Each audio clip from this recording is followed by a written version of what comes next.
Good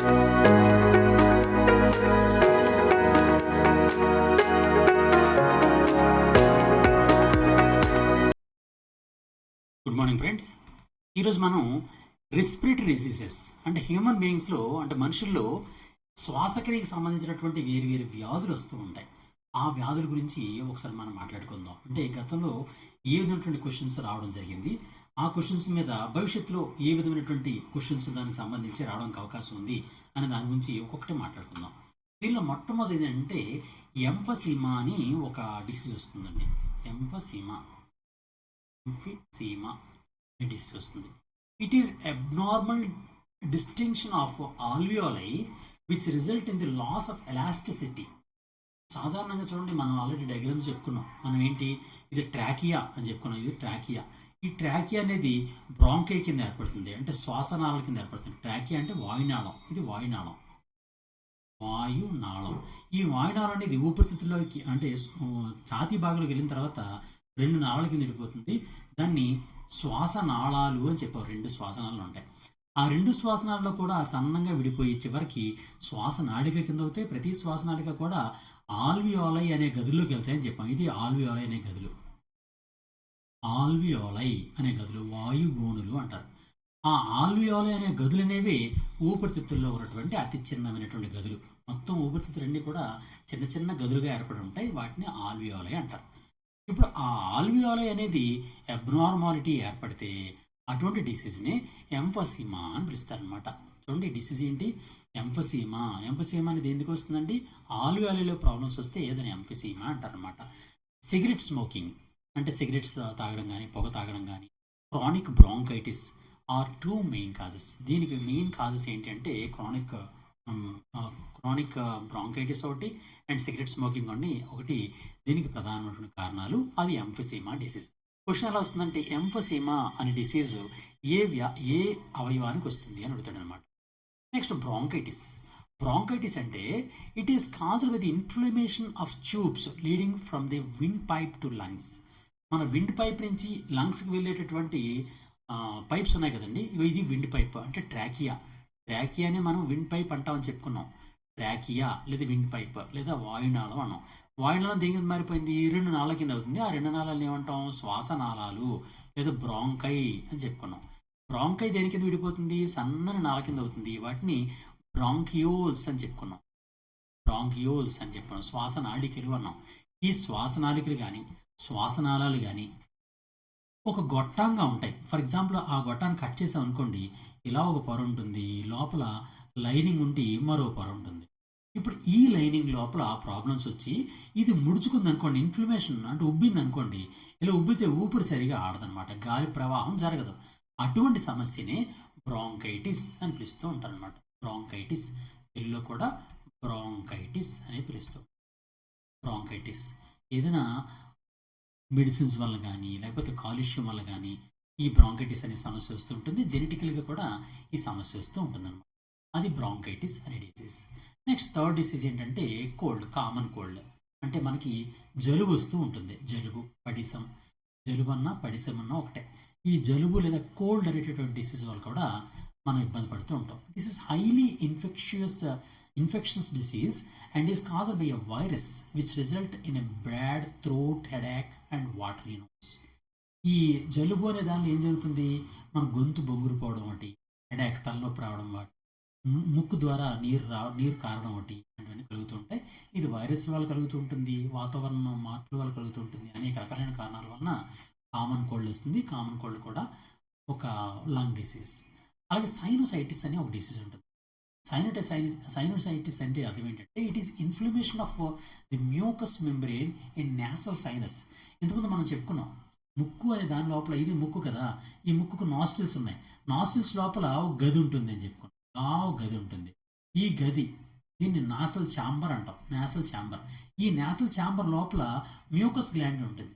ఆ mucus glands అనేవి mucus membrane ఉంటుంది. ఆ మ్యూకస్ మెంబ్రెయిన్లో ఇన్ఫ్లమేషన్ అంటే ఉబ్బడం, ఆ ఇన్ఫ్లమేషన్ కానీ వస్తే అటువంటి సమస్యను ఏమంటారంటే సైనోసైటిస్ అంటారు. అది ముక్కు బ్లాక్ అయిపోతుంది, దాని పెయిన్ ఎక్కువ వస్తుంది, దాంతో వాళ్ళు ఊపిరి తీసుకోవడం కష్టమవుతుంది. అంటే దాన్ని సైనోసైటిస్ అని పిలుస్తారు. తెలుగులో కూడా సైనోసైటిస్ అని పిలుస్తూ ఉంటారు అన్నమాట.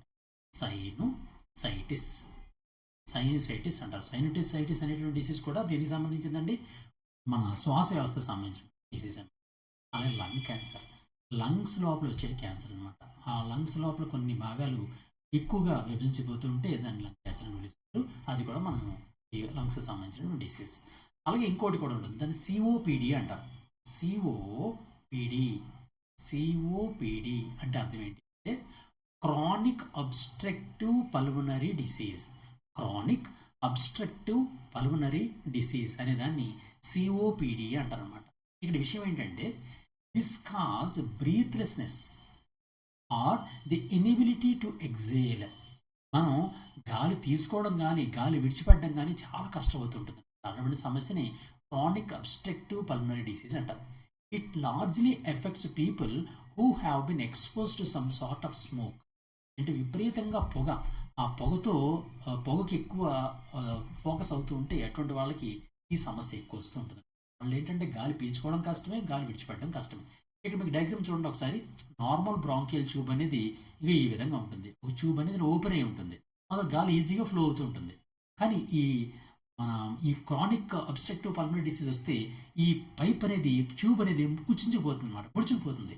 ముడుచుకోవడం లోపల నుంచి గాలి బయటికి కానీ లోపలికి కానీ ప్రవహించదు. అందువల్ల వాళ్ళు ప్రాబ్లం ఫేస్ చేస్తూ ఉంటారు అనమాట. అంటే శ్వాస తీసుకోవడంలో ఇబ్బంది కలుగుతూ ఉంటుంది అనమాట. ఈ విధంగా క్రానిక్ అబ్స్ట్రక్టివ్ పల్మనరీ డిసీజ్ అనేది మనకు ఇస్తూ ఉంటుంది. అలాగే ఇంకోటి ఉంటుంది, దాని సాధారణటువంటి డిసీజ్ ఇది. దీన్ని ఏమంటారంటే ఆస్తమా అంటారు. ఆస్తమా అంటారు. Asthma disease. ఈ ఆస్తమా డిసీజ్ ఏం జరుగుతుందంటే it is a chronic disease. ఇది ఒక్కసారిగా పోదు, క్రానిక్, చాలా కాలం, దీర్ఘకాలం ఉండిపోతుంది. Its effects bronchi and bronchioles of the lungs. It causes difficulty in breathing and followed by severe cough. ఇక్కడ మీకు గమనించవచ్చు, ఈ పైప్స్ ఉన్నాయి కదండి మనకి. అంటే మన ట్రాకియా అనేది బ్రాంక్యూల్ కింద మారుతుంది, బ్రాంకై కింద మారుతుంది, బ్రాంక్యూల్ కింద మారుతుంది చెప్పాం. ఆ బ్రాంక్యూల్ అనేది ఇలా సన్నని చుట్టూ లైనింగ్ కలిగి ఉండి మధ్యలో ఎక్కువ ఓపెనింగ్ ఉంటుంది. అలా ఓపెనింగ్ ఉంటే ఎయిర్ అండ్ పాసెస్ అనేది ఈజీగా అటు ఇటు మూవ్ అవుతూ ఉంటుంది. కానీ ఏదైనా కొన్ని కారణం వల్ల అంటే ఎన్విరాన్మెంట్ కావచ్చు, అంటే టెంపరేచర్ ఫ్లక్చుయేషన్స్ వల్ల కావచ్చు, లేకపోతే కొన్ని డ్రగ్స్ వాడడం వల్ల కావచ్చు, లేకపోతే జెనెటికల్ ఇంపాక్ట్ వల్ల కావచ్చు, ఈ మజిల్స్ ఉన్నాయి కదండి, ఆ మజిల్స్ అనేవి కుచించుకుపోతాయి, అంటే ముడుచుకుపోతాయి. ఇవి ముడుచుకుపోగానే ఈ విధంగా అయిపోతాయి. ఈ విధంగా అయిపోతే ఎయిర్ అనేది పాసేజ్ లోపలికి కానీ బయటకు కానీ ఎయిర్ పాసేజ్ అనేది చాలా కష్టమైపోతుంది. అటువంటి సమయంలో బ్రీతింగ్ కష్టమైపోతుంటుంది. అంతేకాకుండా దగ్గు కూడా విపరీతంగా వచ్చేస్తుంటుంది. దాన్నే ఆస్తమా డిసీజ్ అని పిలుస్తారు అనమాట.